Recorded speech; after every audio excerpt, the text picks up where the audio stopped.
아버지 그날 밤 왜 도망쳤어요? 전화기 너머에서 한동안 말이 없었다.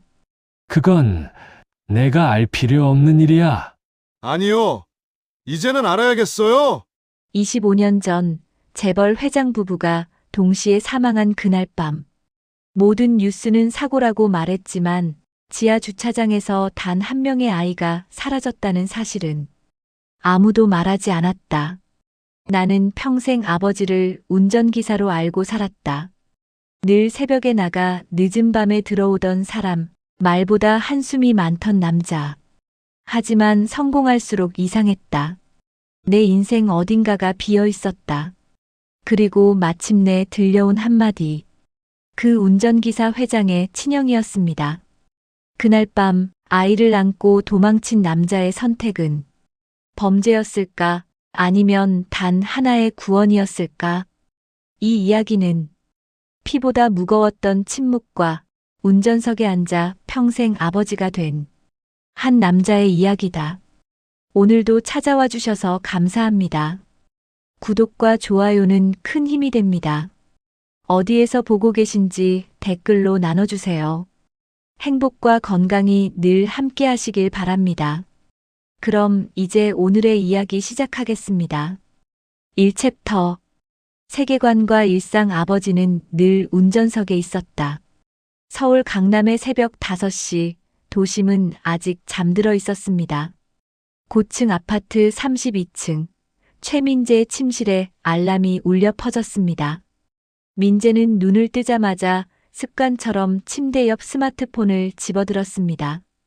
경제 뉴스, 주가 동향, 업계 소식이 화면을 가득 채웠습니다. 하지만 민재의 눈빛은 공허했습니다. 화면 속 글자들이 그저 의미 없는 기호처럼 느껴졌습니다. 민재는 천천히 몸을 일으켜 욕실로 향했습니다. 거울 속 자신의 얼굴을 바라보며 혼잣말을 했습니다. 32. 대기업 전략기획 임원. 해외 MBA 출신. 연봉 억대. 겉으로 보기엔 완벽한 삶이죠. 하지만 거울 속 남자의 눈빛은 거짓말을 하고 있었습니다. 민재는 세면대에 손을 짚고 잠시 고개를 숙였습니다. 왜 이렇게 공허할까요? 무엇이 빠진 걸까요? 답은 없었습니다. 민재는 차가운 물로 얼굴을 씻고 양복을 꺼내 입었습니다. 네클타이를 매던 민재의 손이 잠시 멈췄습니다. 책상 한편에 놓인 낡은 액자 하나가 눈에 들어왔기 때문입니다. 흑백 사진 속에는 젊은 시절 박철수가 운전석에 앉아 있었고 조수석에서는 7살 무렵의 민재가 새우잠을 자고 있었습니다. 사진 속 박철수는 무표정했지만 잠든 아이를 바라보는 눈빛만큼은 세상 그 무엇보다 따뜻했습니다. 민재는 사진을 집어들었습니다. 사진 뒷면에는 연필로 쓴 글씨가 희미하게 남아 있었습니다. 1999년 봄, 민재 7살. 민재는 그 시절을 거의 기억하지 못했습니다. 단편적인 기억만이 남아 있었습니다. 비 오는 날의 차 냄새, 운전석에서 들려오는 아버지의 낮은 목소리, 그리고 설명할 수 없는 불안감. 아버지는 평생 운전만 하셨죠. 민재는 중얼거리며 사진을 제자리에 놓았습니다. 박철수는 대기업 회장의 전담 운전기사였습니다. 25년 전 그 회장이 사고로 세상을 떠난 뒤로는 택시 운전, 대리운전으로 생계를 이어갔습니다. 허리가 휘도록 일했습니다. 민재를 국립대학에 보냈고 해외 유학까지 보냈습니다. 단 한 번도 힘들다는 말을 하지 않았습니다. 민재가 대학에 합격했을 때 박철수는 잘했다는 말 한마디만 남겼습니다. 민재가 대기업에 입사했을 때도 임원으로 승진했을 때도 박철수의 반응은 똑같았습니다. 잘했다. 몸만 챙겨라. 그게 전부였습니다. 민재는 때때로 궁금했습니다. 아버지는 대체 무슨 생각을 하며 사는 걸까요? 왜 자신의 이야기는 한 번도 하지 않는 걸까요? 전화벨이 울렸습니다. 발신자는 아버지였습니다. 민재는 시계를 확인했습니다. 새벽 5시 30분. 아버지는 이 시간에도 깨어 있었습니다. 민재는 전화를 받았습니다. 민재야. 박철수의 목소리는 여전히 낮고 침착했습니다. 하지만 어딘가 피곤한 기운이 느껴졌습니다. 네, 아버지. 왜 이렇게 일찍 일어나셨어요? 습관이다. 오늘도 늦겠지? 민재는 가방 속 스케줄을 떠올렸습니다. 오전 9시 임원회의, 오후 2시 협력사 미팅, 저녁 6시 투자자 만찬. 집에 돌아오면 최소 11시는 넘을 것입니다. 아버지, 괜히 기다리지 마세요. 저녁은 드시고 주무세요. 전화 너머로 잠깐의 침묵이 흘렀습니다. 민재는 아버지가 무언가 말하려다 참는 것을 느낄 수 있었습니다. 25년을 함께 살며 익힌 감각이었습니다. 박철수는 늘 말을 아꼈습니다. 하고 싶은 말이 있어도 삼켰습니다. 그래. 몸만 챙겨라. 너무 무리하지 말고. 네, 아버지. 아버지도 건강 챙기세요. 민재는 전화를 끊고 잠시 그 자리에 멈춰 섰습니다. 가슴 한편이 먹먹했습니다. 아버지는 늙어가고 있었습니다. 72의 나이, 평생 운전대를 잡으며 살아온 살. 허리는 굽었고 손은 거칠어졌습니다. 민재는 아버지를 편하게 해드리고 싶었습니다. 하지만 박철수는 민재의 도움을 거부했습니다. 난 아직 일할 수 있다. 내 돈 필요 없어. 박철수는 늘 그렇게 말했습니다. 자존심이었을까요? 아니면 습관이었을까요? 민재는 알 수 없었습니다. 민재는 가방을 챙겨 현관으로 향했습니다. 신발을 신으려는 순간 현관 신발장 위에 놓인 또 다른 사진 한 장이 눈에 들어왔습니다. 국민학교 입학식 날 찍은 사진이었습니다. 박철수가 민재의 손을 잡고 서 있었습니다. 아버지는 그날도 운전기사 제복을 입고 있었습니다. 검은색 정장에 하얀 셔츠, 그리고 단정하게 맨 넥타이. 민재는 새 교복을 입고 환하게 웃고 있었습니다. 민재는 문득 그날을 떠올렸습니다. 다른 아이들은 부모님 두 분이 함께 왔었습니다. 하지만 민재에게는 아버지 한 분뿐이었습니다. 어머니에 대해 물었던 적이 있었습니다. 박철수는 짧게 대답했습니다. 내 어머니는 널 낳고 떠났다. 민재는 더 이상 묻지 않았습니다.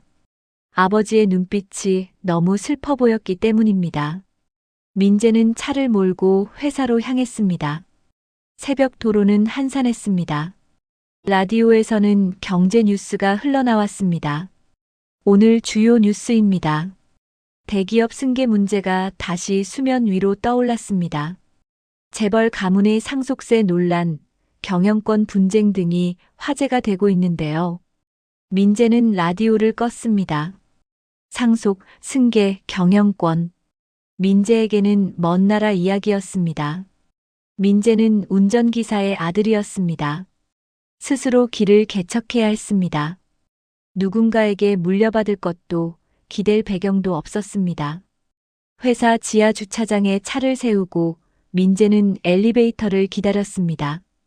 주차장은 어둡고 조용했습니다. 형광등 불빛만이 차가운 콘크리트 바닥을 비추고 있었습니다. 민재는 문득 이상한 기분이 들었습니다. 이 장소가 낯설지 않았습니다. 처음 오는 곳인데도 묘하게 익숙한 느낌이었습니다. 가슴 한편이 두근거렸습니다. 엘리베이터 문이 열렸습니다. 민재는 고개를 저으며 안으로 들어갔습니다. 그냥 피곤한 거겠죠. 하지만 불안은 쉽게 가시지 않았습니다. 민재는 임원실로 향했습니다. 오늘도 어제와 같은 하루가 시작될 것이라 믿으며. 하지만 운명은 이미 움직이기 시작했습니다. 25년 전 그날 밤의 진실이 곧 민재를 찾아올 것이었습니다. 민재가 임원실 책상에 앉아 서류를 검토하고 있을 때였습니다. 비서가 노크도 없이 급하게 들어왔습니다. 상무님, 로비에 누가 기다리고 있습니다. 약속 없는데요? 그게 기자라고 하는데 꼭 뵙고 싶다고 합니다. 민재는 미간을 찔렀습니다. 기자라니. 회사 홍보팀도 아니고 개인적으로 찾아온 기자라는 게 석연치 않았습니다. 민재는 잠시 고민하다 고개를 끄덕였습니다. 알겠습니다. 올라오라고 하세요. 10분 후 민재의 임원실 문이 열렸습니다. 35살 정도로 보이는 남자가 들어왔습니다. 낡은 가방을 메고 구겨진 셔츠를 입은 모습이었습니다. 남자는 명함을 내밀었습니다. 처음 뵙겠습니다. 탐사보도팀 김도윤 기자입니다. 민재는 명함을 받아들었습니다. 유명 일간지 소속이었습니다. 민재는 자리를 권했습니다. 무슨 일로 오셨습니까? 김도윤은 가방에서 낡은 파일 하나를 꺼냈습니다. 파일 표지에는 1999년 11월 12일 사고 보고서라고 적혀 있었습니다. 민재의 심장이 이유 없이 빠르게 뛰기 시작했습니다. 최민재 상무님, 25년 전 대한그룹 최성환 회장 부부 사망 사건 기억하십니까? 민재는 고개를 저었습니다. 저는 그때 7살이었습니다. 기억이 거의 없습니다. 그렇군요. 그럼 혹시 아버님이신 박철수 씨에 대해서는 알고 계십니까? 제 아버지요? 당연히 알죠. 그런데 그게 무슨 상관입니까? 김도윤은 파일을 펼쳤습니다. 오래된 신문 기사 사본들이 쏟아져 나왔습니다. 대한그룹 회장 부부 교통사고로 사망, 운전기사 무혐의 처분, 브레이크 고장으로 추정. 당시 최성환 회장의 전담 운전기사가 박철수 씨였습니다. 사고 당일 밤 박 씨는 회장 부부를 태우고 지하주차장을 출발했습니다. 그리고 10분 후 차량은 고가도로에서 전복됐죠. 민재는 침을 삼켰습니다. 아버지는 그 사고에 대해 단 한 번도 이야기한 적이 없었습니다. 민재가 어릴 적 물어봤을 때도 박철수는 끔찍한 사고였다는 말만 남겼을 뿐이었습니다. 기자님, 그건 이미 끝난 사건 아닙니까? 경찰 조사에서도 단순 사고로 결론 났다고 들었는데요. 김도윤은 고개를 끄덕였습니다. 맞습니다.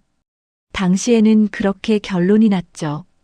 하지만 최근 새로운 증거가 나왔습니다. 김도윤은 또 다른 서류를 꺼냈습니다. 지하주차장 폐쇄회로 녹화 기록이었습니다. 사고 당일 밤 지하주차장 영상입니다. 회장 부부가 차에 탑승하는 장면이 찍혀 있습니다.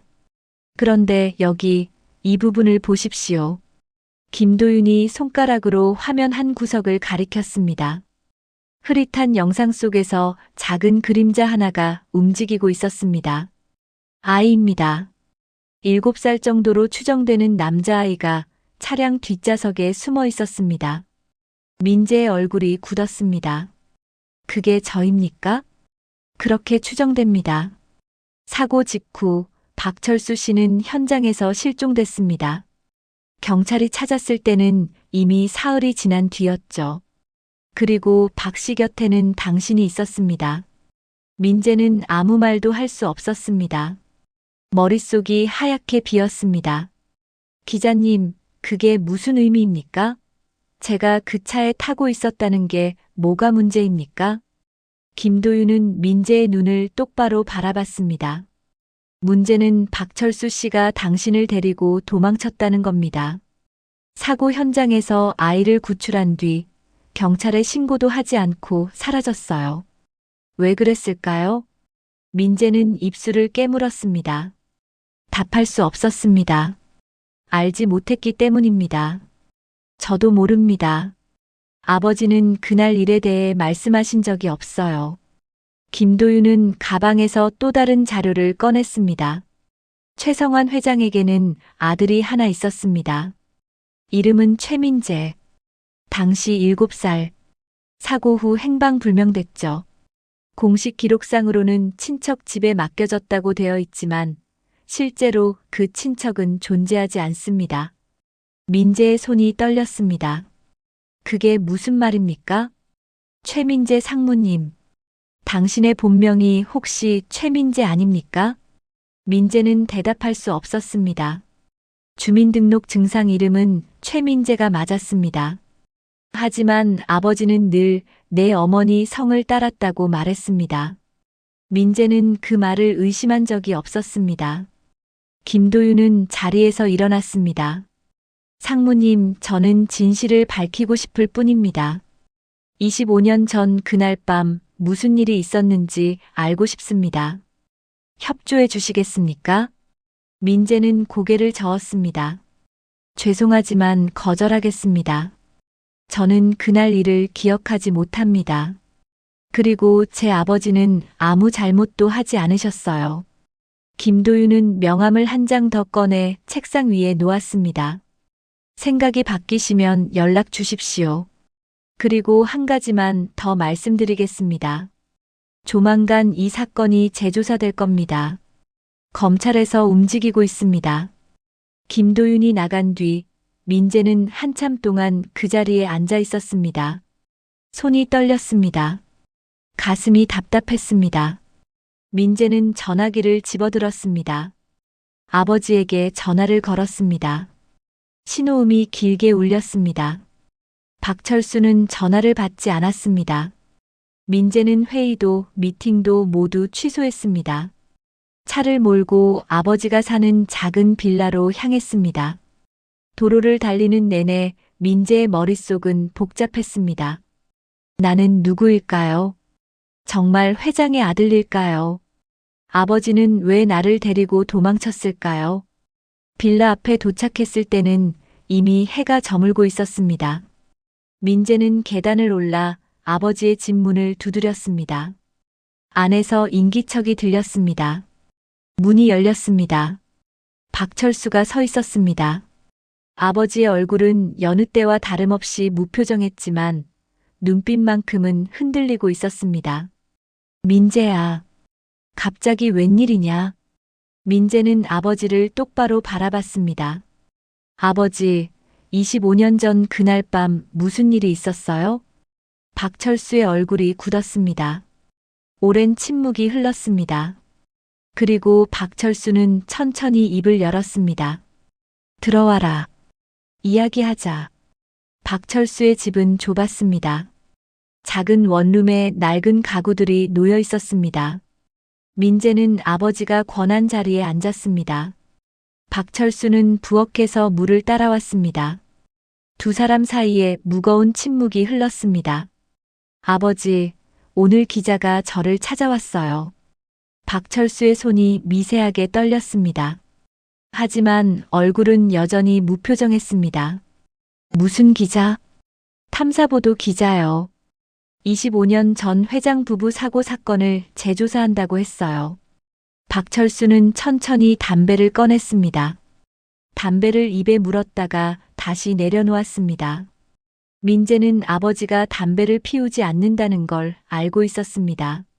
10년 전에 끊었습니다. 하지만 긴장하거나 불안할 때면 습관적으로 담배갑을 만지작거렸습니다. 그래서 뭐라고 했냐? 제가 그날 밤 차에 타고 있었다고 했어요. 그리고 아버지가 저를 데리고 도망쳤다고요. 박철수는 한참 동안 아무 말도 하지 않았습니다. 그저 창밖을 바라볼 뿐이었습니다. 민재는 참을 수 없었습니다. 아버지, 대답해 주세요. 그게 사실입니까? 박철수는 천천히 고개를 끄덕였습니다. 사실이다. 민재의 가슴이 철렁 내려앉았습니다. 알고 있었습니다. 예상했던 대답이었습니다. 하지만 직접 듣는 것은 달랐습니다. 왜요? 왜 저를 데리고 도망친 겁니까? 박철수는 긴 한숨을 내쉬었습니다. 그날 밤 회장님 부부는 이미 돌아가신 뒤였다. 차는 전복됐고 불이 났어. 나는 너를 꺼내는 게 급했다. 내가 뒷좌석에서 울고 있었거든. 민재는 숨을 멈췄습니다. 희미한 기억이 떠올랐습니다. 비 오는 밤, 차 안의 연기, 그리고 누군가 자신을 안아 올리던 감촉. 그 다음엔요? 경찰을 불렀어야 했다. 하지만 난 그러지 못했다. 왜요? 박철수는 민재를 똑바로 바라봤습니다. 아버지의 눈빛에는 25년 동안 숨겨온 고통이 서려 있었습니다. 내가 회장의 아들이었기 때문이다. 민재는 말문이 막혔습니다. 그럼 정말 저는 최성환 회장의 아들입니까? 박철수는 고개를 끄덕였습니다. 생물학적으로는 그렇다. 민재는 두 손으로 얼굴을 감쌌습니다. 머릿속이 복잡했습니다. 지난 32년의 삶이 거짓말처럼 느껴졌습니다. 왜 말하지 않으셨어요? 왜 숨기셨습니까? 박철수는 자리에서 일어나 낡은 서랍을 열었습니다. 오래된 상자 하나를 꺼냈습니다. 상자 안에는 낡은 사진들과 서류들이 들어 있었습니다. 박철수는 그중 사진 한 장을 민재에게 건넸습니다. 사진 속에는 두 명의 소년이 서 있었습니다. 한 명은 깨끗한 양복을 입고 있었고, 다른 한 명은 낡은 옷을 입고 있었습니다. 양복 입은 소년은 환하게 웃고 있었지만, 낡은 옷을 입은 소년은 무표정했습니다. 이게 뭡니까? 나와 최성환이다. 내가 15, 성환이가 13 때 찍은 사진이다. 민재는 사진을 자세히 들여다봤습니다. 낡은 옷을 입은 소년의 얼굴이 젊은 시절 아버지와 닮아 있었습니다. 아버지와 최성환 회장이 함께 찍은 사진이요? 박철수는 고개를 끄덕였습니다. 우리는 형제였다. 민재는 사진을 떨어뜨릴 뻔했습니다. 형제라고요? 나는 최가의 장남이었다. 하지만 집안에서 버림받았지. 어머니가 달랐거든. 내 어머니는 하녀였어. 아버지는 나를 인정하지 않았고 결국 나는 집에서 쫓겨났다. 박철수는 창밖을 바라보며 말을 이었습니다. 15살에 고아원으로 보내졌다. 거기서 자라고 군대 가고 운전을 배웠지. 그러다 우연히 최가의 운전기사로 들어가게 됐어. 아이러니하게도 내 동생 최성환의 전담 기사로 말이야. 민재는 입을 다물 수 없었습니다. 그럼 회장님은 아버지가 친형이라는 걸 알고 계셨습니까? 알고 있었지. 하지만 인정하지 않았어. 나한테 늘 말했다. 형이라고 하지 마. 넌 우리 집안의 흠이야. 나는 그저 운전기사였을 뿐이야. 민재의 가슴이 먹먹했습니다. 그런데 왜 저를 데리고 도망친 겁니까? 박철수는 민재를 똑바로 바라봤습니다. 내가 내 조카였기 때문이다.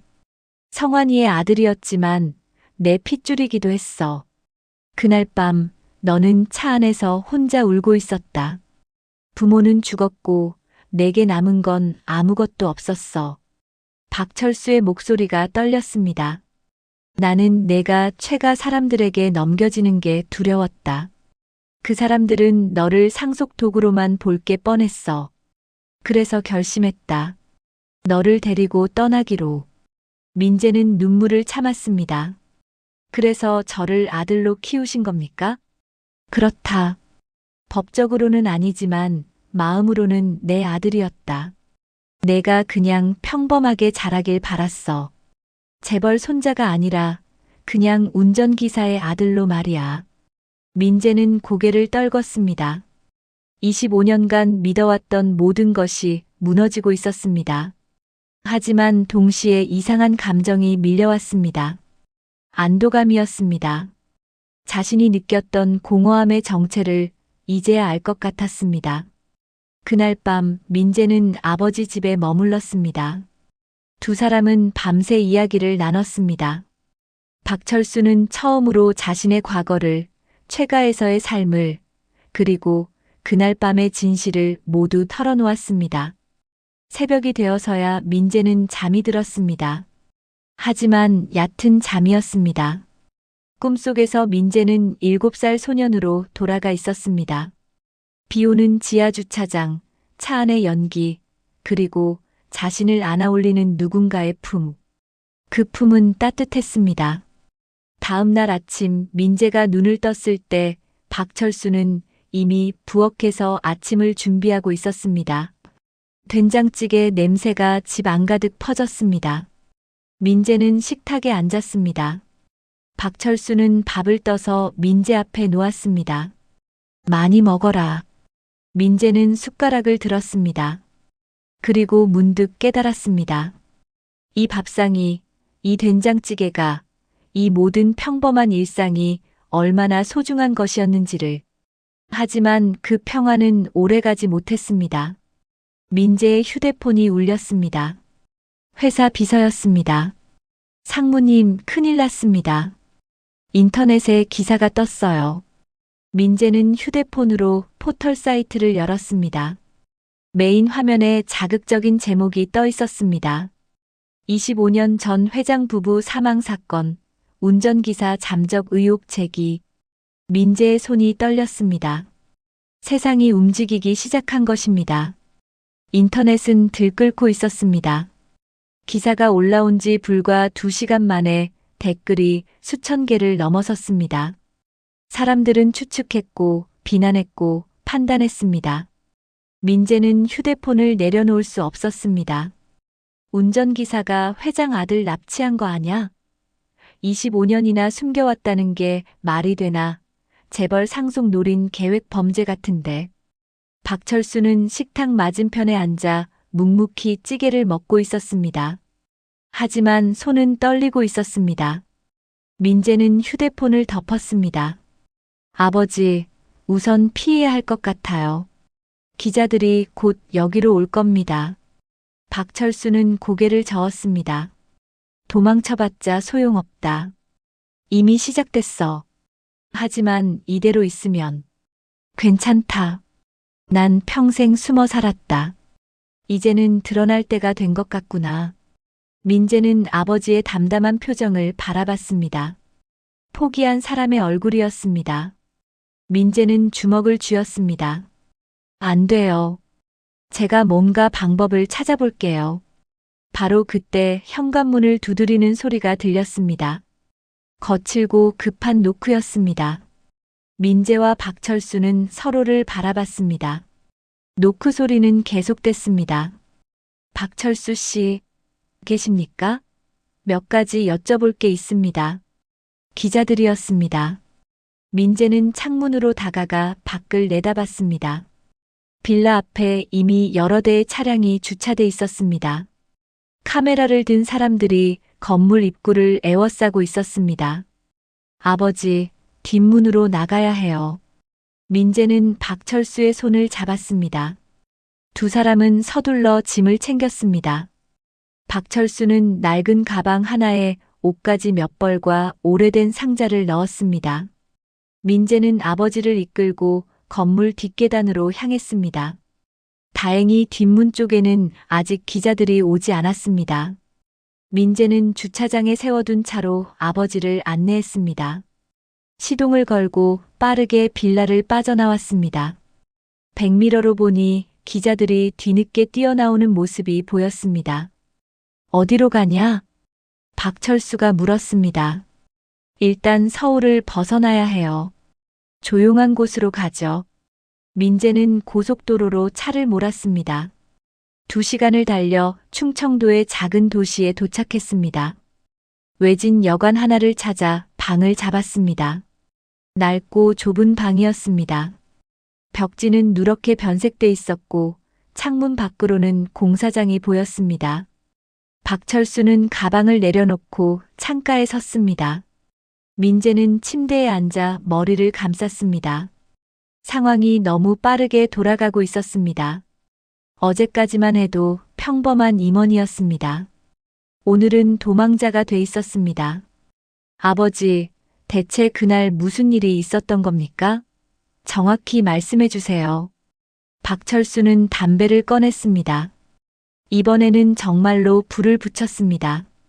연기를 깊게 들이마시고 천천히 내뱉었습니다. 그날 밤은 비가 억수같이 쏟아지고 있었다.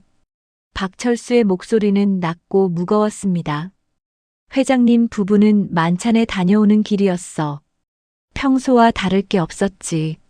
난 운전석에 앉아 있었고 회장님 부부는 뒷좌석에 앉아 계셨어. 박철수는 잠시 말을 멈췄습니다. 기억을 더듬는 듯 했습니다. 그런데 지하 주차장을 나서기 직전 회장님이 갑자기 소리를 질렀어. 차를 세우라고. 난 급브레이크를 밟았지. 왜 그러셨는데요? 내가 차 트렁크 뒤에 숨어 있었거든.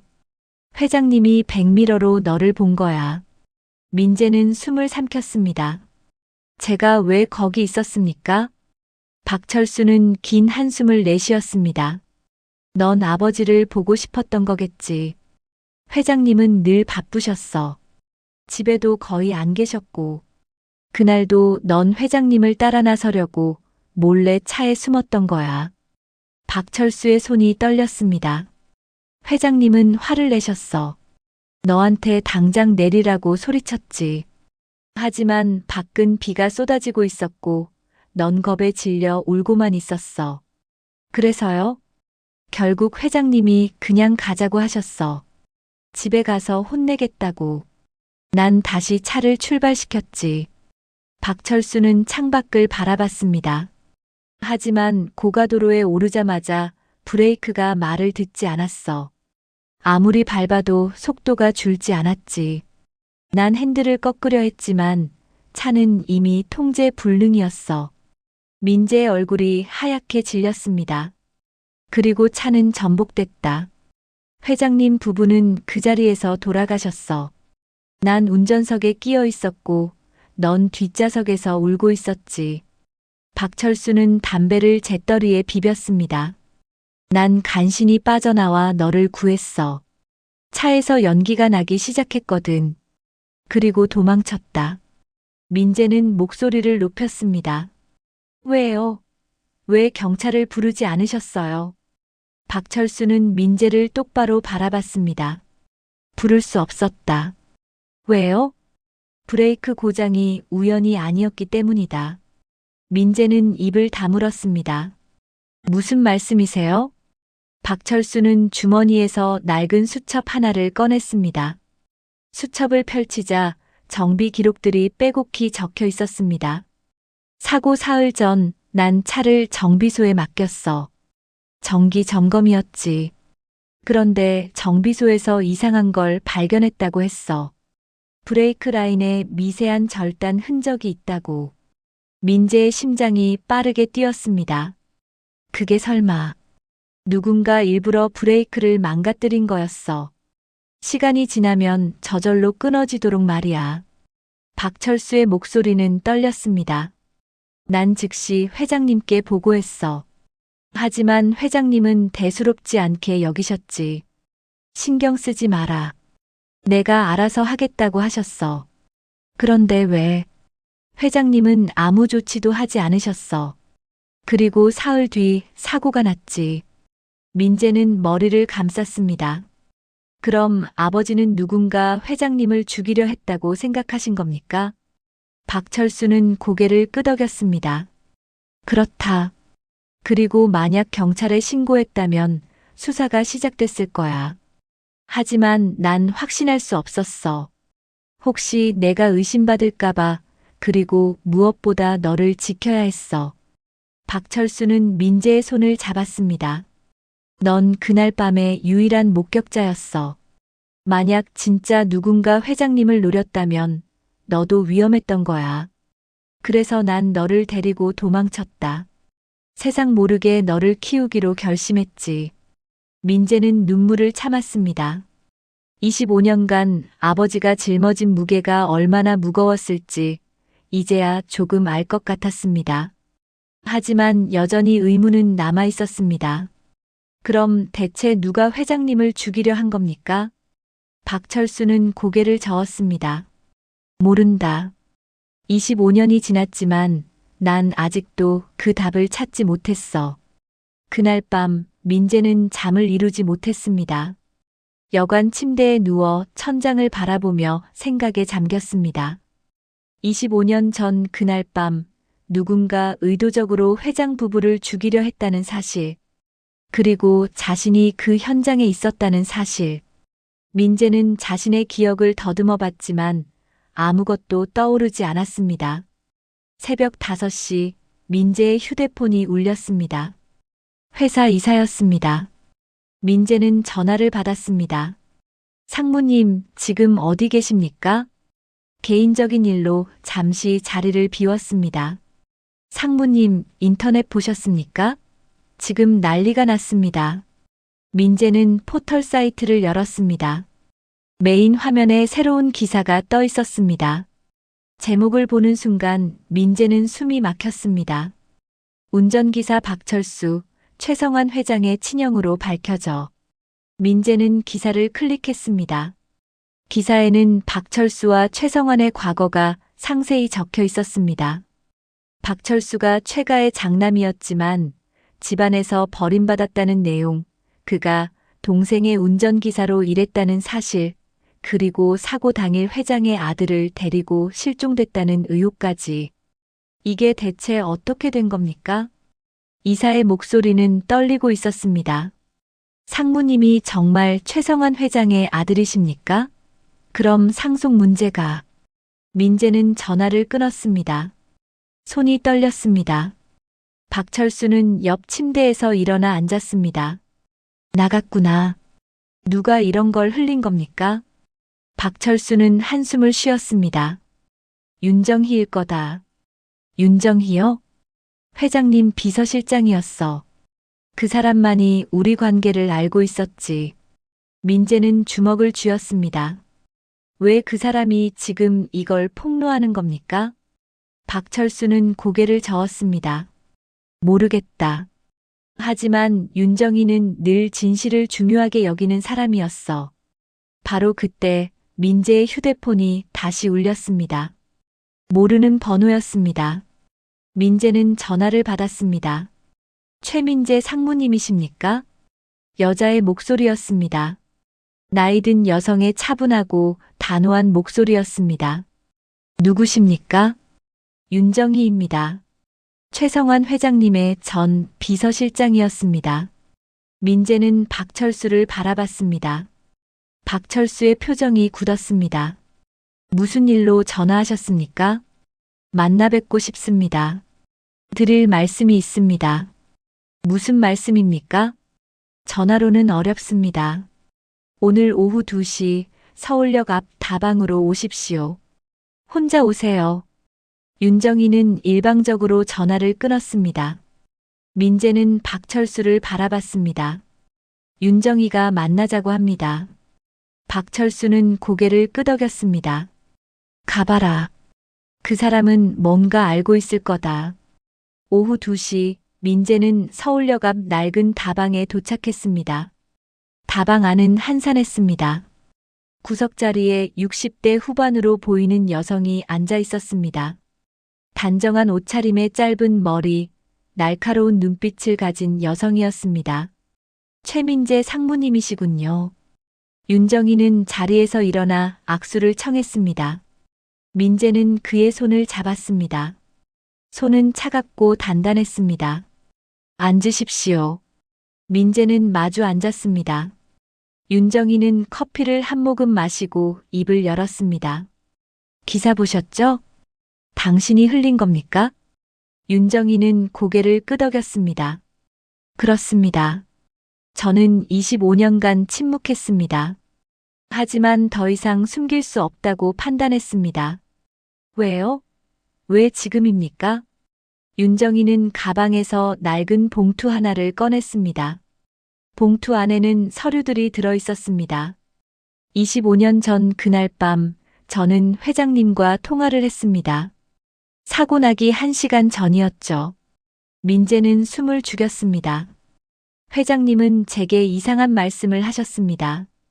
정희야, 만약 내게 무슨 일이 생기면 민재를 부탁한다고요. 그게 무슨 뜻입니까? 회장님은 자신이 위험에 처해 있다는 걸 알고 계셨습니다. 누군가 자신을 노리고 있다는 것도요. 민재는 박철수가 했던 말을 떠올렸습니다. 브레이크 고장은 우연이 아니었다는 것. 누가 회장님을 노린 겁니까? 윤정희는 서류 한 장을 꺼내 민재에게 건넸습니다. 서류에는 회사 내부 문서가 인쇄돼 있었습니다. 경영권 분쟁에 관한 내용이었습니다. 당시 대한그룹은 경영권 분쟁 중이었습니다. 회장님의 동생들이 회장 자리를 노리고 있었죠. 특히 막내 동생 최성진 씨가 가장 적극적이었습니다. 그 사람이 회장님을 죽였다는 겁니까? 윤정희는 고개를 저었습니다. 증거는 없습니다.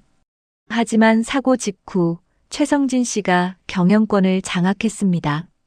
그리고 당신의 존재를 지우려 했죠. 저를요? 당신은 회장님의 유일한 아들이었습니다. 법적 상속자였죠. 하지만 사고 후 당신은 사라졌고 최성진 씨는 당신이 사고로 사망했다고 발표했습니다. 민재는 주먹을 쥐었습니다. 그럼 박철수 씨가 저를 데리고 도망친 건 당신을 지키기 위해서였습니다. 만약 당신이 최가 사람들 손에 넘어갔다면 아마 살아남지 못했을 겁니다. 민재는 숨을 깊게 들이마셨습니다. 머릿속이 복잡했습니다. 그럼 왜 지금 이걸 밝히는 겁니까? 윤정희는 민재의 눈을 똑바로 바라봤습니다. 최성진 씨가 죽었습니다. 한 달 전입니다. 이제 진실을 밝힐 때가 됐다고 생각했습니다. 하지만 이렇게 되면 박철수 씨는 법적으로 문제가 될 수 있습니다. 미성년자 유괴, 신고 의무 위반 등의 혐의가 씌워질 수 있죠. 민재는 자리에서 일어났습니다. 그걸 알면서도 폭로한 겁니까? 윤정희는 차분하게 답했습니다. 박철수 씨는 영웅입니다. 당신을 구했고 당신을 키웠습니다. 하지만 진실은 밝혀져야 합니다. 그게 회장님이 원하시던 일이었으니까요. 민재는 다방을 나섰습니다. 거리는 사람들로 북적였습니다. 하지만 민재의 귀에는 아무 소리도 들리지 않았습니다. 휴대폰이 울렸습니다. 회사였습니다. 상무님, 이사회에서 긴급 소집이 떨어졌습니다. 상무님의 신분 확인이 필요하다고 합니다. 민재는 전화를 끊었습니다. 또 다른 전화가 왔습니다. 이번에는 김도윤 기자였습니다. 상무님, 검찰에서 박철수 씨에 대한 소환 영장을 청구했습니다. 곧 체포될 겁니다. 민재는 주저앉을 것 같았습니다. 모든 것이 무너지고 있었습니다. 민재는 택시를 잡아타고 여관으로 돌아갔습니다. 박철수는 창가에 서서 밖을 바라보고 있었습니다. 아버지. 박철수는 돌아봤습니다. 얼굴에는 평온함이 깃들어 있었습니다. 다 알고 있다. 윤정희한테 들었구나. 검찰에서 곧 오실 겁니다. 도망가야 해요. 박철수는 고개를 저었습니다. 아니다. 이제 그만 도망치고 싶다. 민재는 아버지를 껴안았습니다.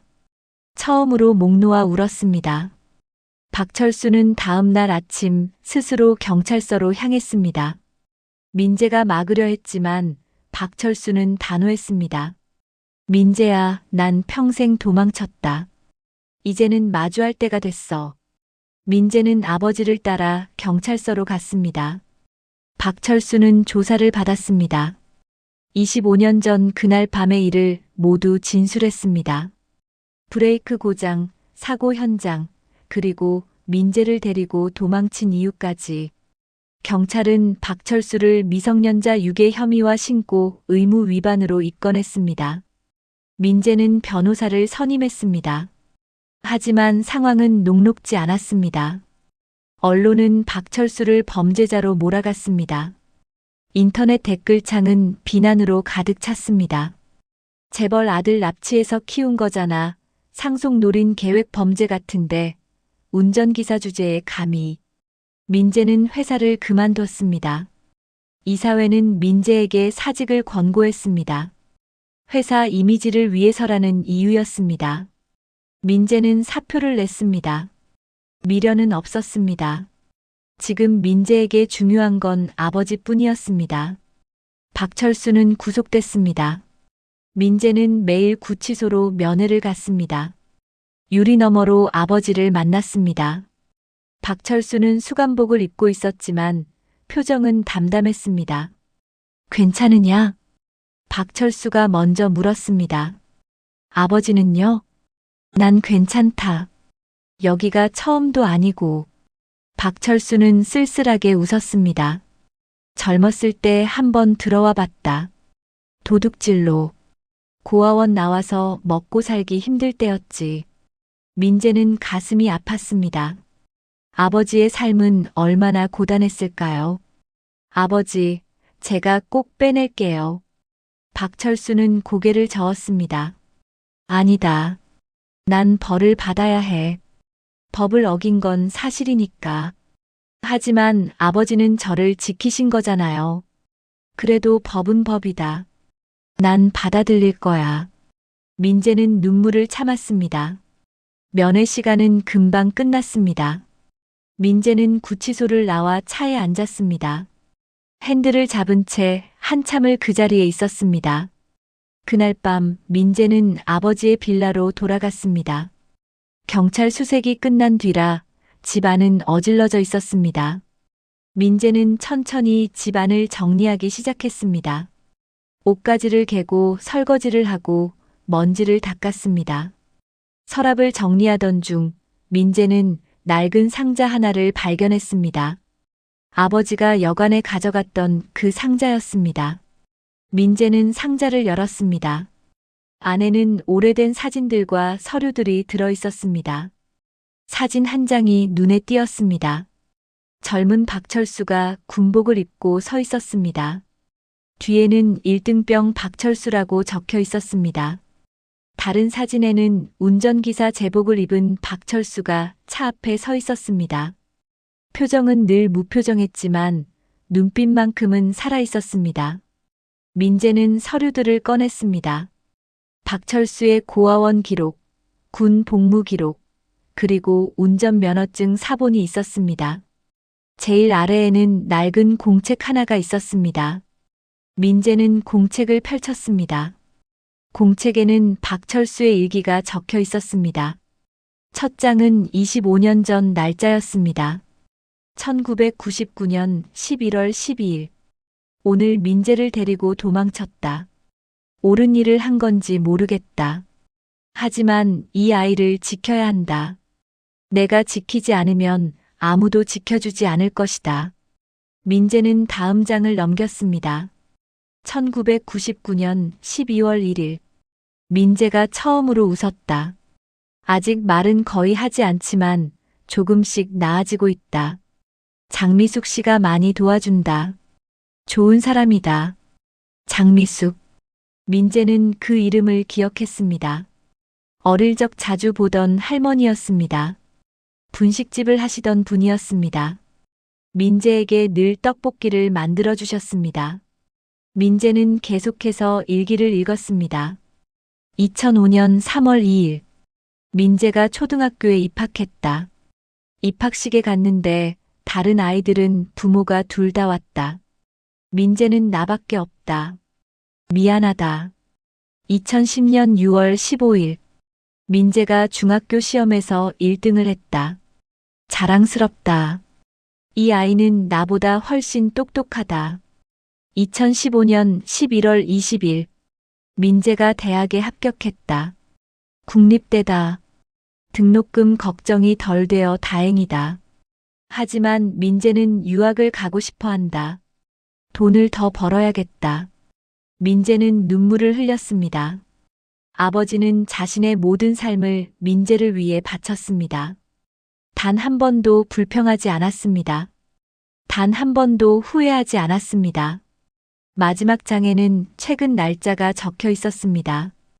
2024년 10월 3일. 민재가 임원이 됐다. 뿌듯하다. 하지만 민재의 눈빛이 예전 같지 않다. 무언가 힘들어 보인다. 내가 해줄 수 있는 게 없어 안타깝다. 언젠가는 진실을 말해야 할 것 같다. 하지만 아직은 용기가 나지 않는다. 민재는 공책을 덮었습니다. 가슴이 터질 것 같았습니다. 민재는 창밖을 바라봤습니다. 밤하늘에는 별이 총총했습니다. 나는 누구의 아들일까요? 민재는 혼잣말을 했습니다. 최성환의 생물학적 아들일까요? 아니면 박철수의 아들일까요? 민재는 깨달았습니다.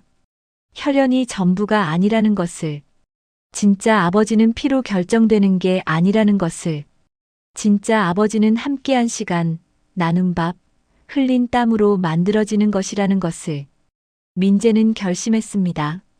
세상에 말하기로 박철수가 자신의 진짜 아버지라고, 그리고 그 누구도 그 사실을 부정할 수 없다고. 다음 날 민재는 김도윤 기자에게 연락했습니다. 기자회견을 열고 싶습니다. 무슨 내용으로요? 진실을 말하고 싶습니다. 박철수가 누구인지, 제가 누구인지. 김도윤은 잠시 침묵했습니다. 상속 문제는 어떻게 하실 겁니까? 당신은 법적으로 최성환 회장의 아들입니다. 엄청난 재산을 상속받을 수 있어요. 민재는 단호하게 대답했습니다. 포기하겠습니다. 뭐라고요? 상속을 포기하겠습니다. 저는 박철수의 아들입니다. 그것만으로 충분합니다. 김도윤은 감탄했습니다. 알겠습니다. 기자회견을 준비하겠습니다. 민재는 전화를 끊고 구치소로 향했습니다. 박철수를 만났습니다. 아버지, 제가 기자회견을 하려고 합니다. 박철수의 표정이 굳었습니다. 무슨 말을 할 건데? 진실을 말하려고요. 아버지가 저를 지켰다는 것, 저를 키웠다는 것, 그리고 제 진짜 아버지는 박철수라는 것을요. 박철수의 눈에 눈물이 고였습니다. 처음 보는 모습이었습니다. 민재야, 아버지, 이제 제가 아버지를 지킬 차례예요. 7챕터. 최후의 대면. 내 아버지는 운전석에 앉아있던 분입니다. 기자회견 날 서울 프레스센터는 기자들로 가득 찼습니다. 방송사 카메라가 여러 대 설치됐고 플래시가 쉴 새 없이 터졌습니다. 민재는 단상 앞에 섰습니다. 손은 떨렸지만 눈빛만큼은 흔들리지 않았습니다. 안녕하십니까? 최민재입니다. 민재의 목소리가 마이크를 타고 퍼져나갔습니다. 오늘 이 자리에 선 이유는 진실을 말씀드리기 위해서입니다. 25년간 숨겨졌던 진실을요.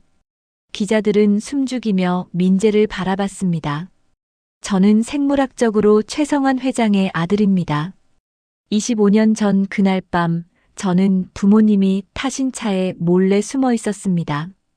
그리고 사고를 목격했습니다. 민재는 잠시 숨을 고르고 말을 이었습니다. 부모님은 그 자리에서 돌아가셨습니다. 저는 7살이었고 무서웠고 혼자였습니다. 하지만 누군가 저를 구해줬습니다. 민재는 준비해온 사진 한 장을 들어 올렸습니다. 젊은 시절 박철수가 운전석에 앉아있는 사진이었습니다. 박철수. 당시 회장님의 전담 운전기사였던 분입니다. 그분은 저를 차에서 꺼내 안전한 곳으로 데려갔습니다.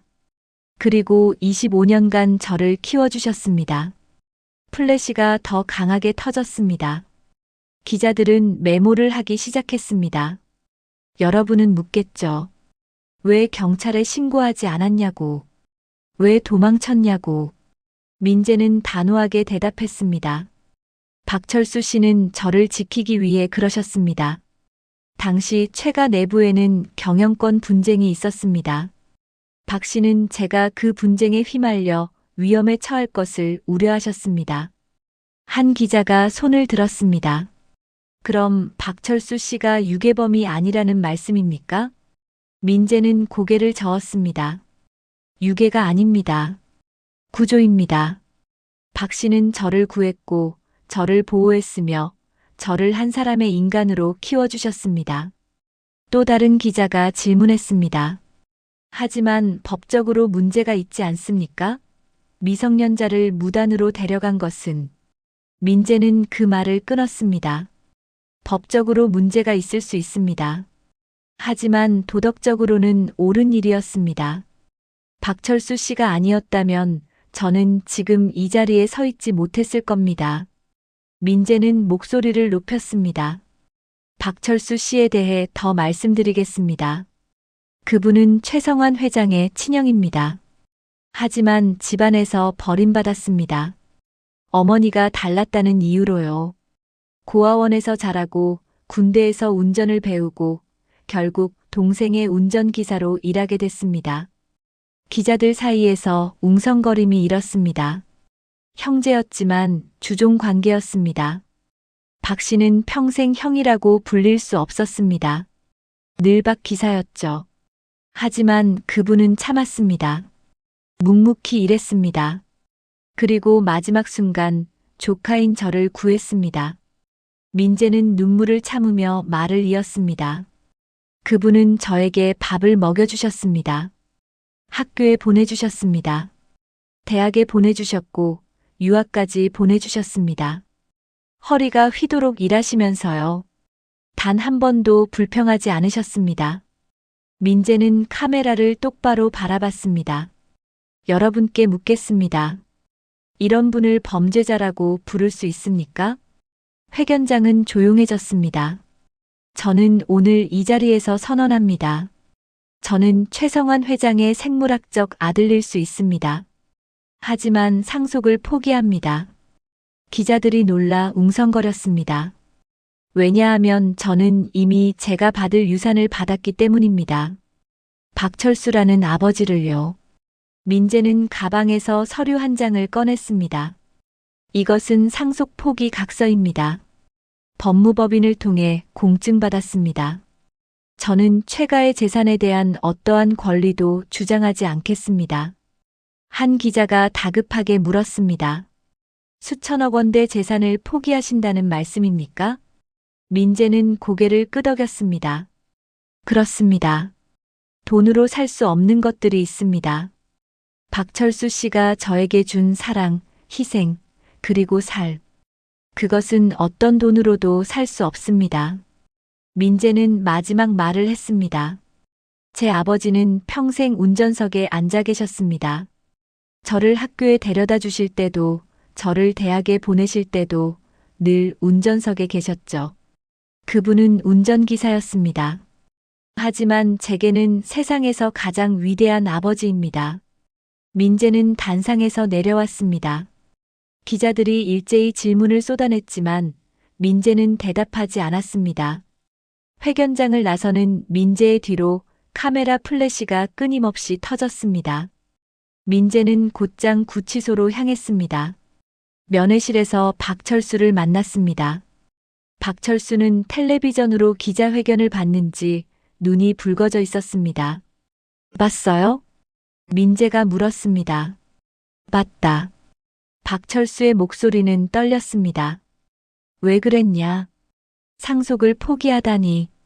민재는 웃었습니다. 필요 없어요. 저는 이미 충분히 받았으니까요.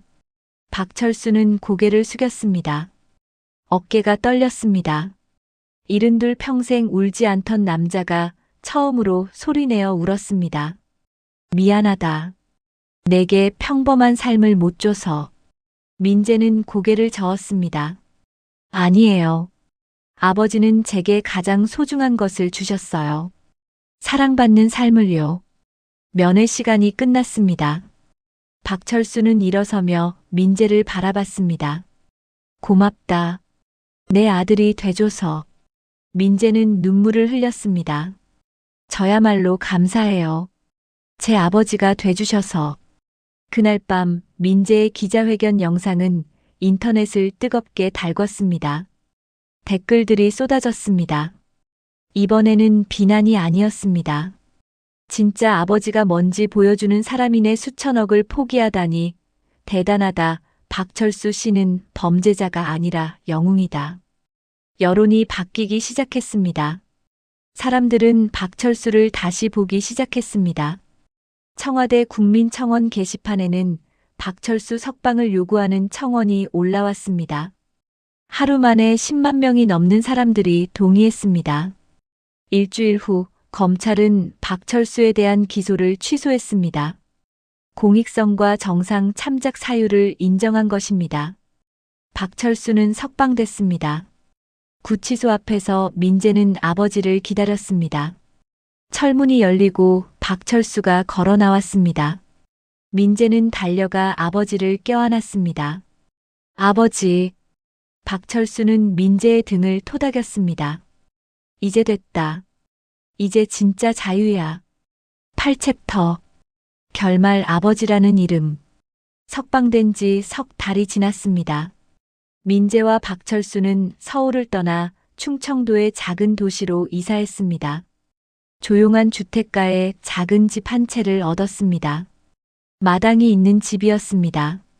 박철수는 마당에 텃밭을 가꾸기 시작했습니다. 상추, 고추, 토마토를 심었습니다. 민재는 새로운 일을 시작했습니다.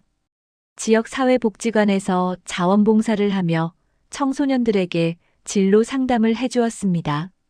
대기업 임원 시절보다 월급은 적었지만 마음은 훨씬 편했습니다. 처음으로 의미 있는 일을 한다는 느낌이 들었습니다. 어느 토요일 오후 민재는 장을 보고 집으로 돌아왔습니다. 박철수는 마당에서 텃밭을 돌보고 있었습니다. 허리를 굽히고 잡초를 뽑는 모습이 여전히 부지런했습니다. 아버지, 무 좀 사왔어요. 그래. 고생했다. 박철수는 흙 묻은 손을 털고 일어섰습니다. 두 사람은 부엌으로 들어갔습니다. 민재는 냉장고에 장을 정리하고 박철수는 수도가에서 손을 씻었습니다. 평범한 일상이었습니다. 하지만 이 평범함이 얼마나 소중한지 민재는 이제 알고 있었습니다. 민재야, 오늘 저녁은 된장찌개 어떠냐? 좋아요. 제가 밥 할게요. 두 사람은 함께 저녁을 준비했습니다. 박철수는 된장찌개를 끓이고 민재는 밥을 짓고 상추를 씻었습니다. 부엌에는 구수한 된장 냄새가 가득 퍼졌습니다. 저녁 식사 중 민재의 휴대폰이 울렸습니다. 윤정희였습니다. 석방 이후 윤정희는 가끔 안부 전화를 했습니다. 민재는 전화를 받았습니다. 민재 씨, 잘 지내시죠? 네, 윤 여사님. 덕분에 잘 지내고 있습니다. 다행이네요. 사실 오늘 전화드린 건 박철수 씨께 드릴 말씀이 있어서입니다. 민재는 박철수를 바라봤습니다. 박철수는 고개를 끄덕이며 전화를 받았습니다. 여보세요. 박 기사님, 윤정희입니다. 오래간만입니다. 한 가지 말씀드리고 싶은 게 있습니다. 최성환 회장님께서 유언장을 남기셨습니다. 박철수의 손이 잠시 멈췄습니다. 유언장이요? 네. 사고 나기 일주일 전에 작성하신 겁니다. 저에게 맡기셨죠. 하지만 사고 후 혼란 속에서 공개하지 못했습니다. 죄송합니다. 박철수는 침묵했습니다. 그 유언장에 뭐라고 쓰여 있습니까? 윤정희의 목소리가 떨렸습니다. 형에게 평생 미안했다. 용서해달라. 그리고 민재를 부탁한다. 내가 나보다 훨씬 좋은 아버지가 될 것이다. 동생 성환이. 박철수는 아무 말도 하지 못했습니다. 전화 너머로 윤정희의 목소리가 이어졌습니다. 회장님은 알고 계셨습니다. 당신이 형이라는 것, 그리고 민재에게 진짜 필요한 사람이 누구인지요. 박철수는 전화를 끊고 한참 동안 그 자리에 서 있었습니다. 민재는 아버지의 어깨에 손을 얹었습니다. 괜찮으세요? 박철수는 고개를 끄덕였습니다. 괜찮다. 이제야 진짜 괜찮은 것 같다. 저녁 식사를 마치고 두 사람은 거실에 앉았습니다. 텔레비전을 켰지만 제대로 보지는 않았습니다. 그저 함께 있다는 사실이 편안했습니다. 민재야. 박철수가 먼저 입을 열었습니다. 네, 아버지. 후회하지 않냐? 상속 포기한 건 말이야. 민재는 웃었습니다. 전혀요. 오히려 잘한 것 같아요. 돈이 있었으면 더 편하게 살 수 있었을 텐데. 민재는 고개를 저었습니다. 아버지, 저는 지금이 제일 편해요. 처음으로 제가 누군지 알게 됐거든요. 박철수는 민재를 바라봤습니다. 넌 누구냐? 민재는 웃으며 대답했습니다. 박철수의 아들이죠. 박철수의 눈에 눈물이 맺혔습니다. 민재는 아버지 옆에 바짝 붙어 앉았습니다. 어린 시절처럼.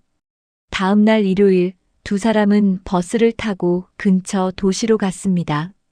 버스터미널 앞에는 작은 분식집이 하나 있었습니다. 미숙인의 분식이라는 간판이 걸려 있었습니다. 민재는 그 가게를 보고 멈춰 섰습니다.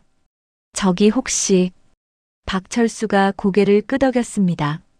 그래, 장미숙 씨 가게다. 두 사람은 분식집으로 들어갔습니다. 가게 안에서 70살 정도 되는 할머니가 떡볶이를 볶고 있었습니다. 할머니는 손님을 보고 환하게 웃었습니다. 어서 오세요, 어머, 철수 씨. 장미숙은 박철수를 보고 반가워했습니다. 그리고 민재를 보더니 눈을 크게 떴습니다. 이게 누구야? 민재 아니니? 민재는 어릴 적 기억이 떠올랐습니다. 이 할머니가 늘 떡볶이를 만들어 주셨습니다. 따뜻한 국물에 어묵을 넣어서요. 할머니, 오래간만입니다.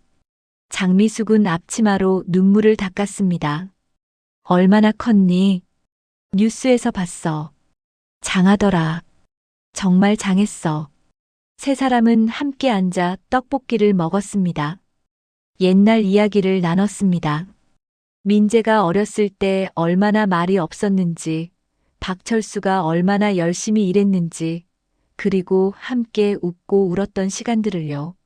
철수 씨, 고생 많았어요. 장미숙이 박철수의 손을 잡았습니다. 아니에요. 저야말로 미숙 씨 덕분에 버텼습니다.